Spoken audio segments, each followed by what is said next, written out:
Hello everyone. Today we are going to discuss about sequelae of wearing complete denture. First of all, there is an introduction. Soft tissue changes, then direct sequelae of wearing denture, that is denture stomatitis, flavi ridge, denture irritation hyperplasia, then traumatic ulcers, oral cancer in denture wearer, burning mouth syndrome, Beck syndrome, gagging, residual ridge resorption, indirect sequelae, and then control of sequelae of wearing complete denture. So first of all, introduction. The purpose of this topic is to review most frequently encountered sequelae of long-term denture wearing and to summarize the relevant oral changes occurring in the oral cavity in patient wearing processes.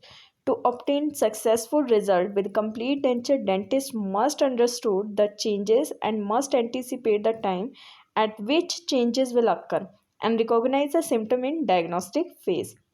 So first of all, there is a soft tissue changes. The oral mucosa demonstrate less tolerance to injury than skin. In presence of systemic disease, the tolerance of oral mucosa is deplete.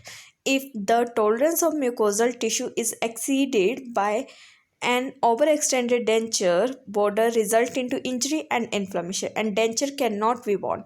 If the initial tolerance is high and trauma is tolerable, a fibrous response is elicited and then residue ridge is replaced by flabby hyperplastic tissues. So there is a mucosal and residual bone changes. First of all, if there is a mucosal tolerance is exceeded, it leads to injury and inflammation. Then denture cannot be borne. If chronic mucosal changes proceeded quietly and painlessly, and majority of the patient lie in this group. If there is an initial tolerance is high and trauma tolerable, then there is occurrence of fibrous response and then residual ridge is replaced by hyperplastic tissue and denture bond and frequently without discomfort. So first of all, direct sequelae of wearing denture, that is denture stomatitis. According to definition, it is a chronic inflammation of denture wearing mucosa and may be localized or generalized. So point to be noted, it may be localized or generalized. Etiology: trauma from ill-fitting denture, parafunction habits, that example is bruxism, nocturnal denture wearing, infection with Candida albicans, poor denture hygiene. So classification: according to Newton's classification, there is a type 1. In this, a localized simple inflammation or pinpoint hyperplasia. So there is a pinpoint hyperemia. So there is a hyperemia. In type 2, an erythematous or generalized simple type presenting a more diffuse erythema involving a part of the entire denture covered mucosa. So there is an involvement of entire denture covered mucosa.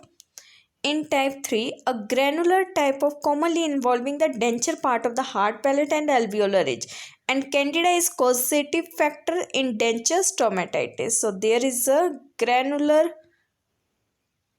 type of inflammation. Factor predisposing to Candida associated denture stomatitis. So there is a systemic factor, that is old age, diabetes mellitus, nutritional deficiency, malignancy in acute leukemia, agranulocytosis, immune defect, corticosteroids, other immunosuppressive drugs. Local factors: dentures, xerostomia, high carbohydrate diet, broad spectrum antibiotics, smoking.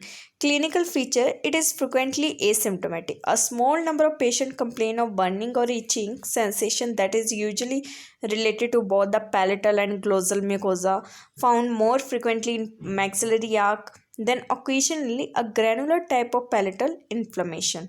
Management and preventive measures. So first of all, there is a maintenance of efficient oral and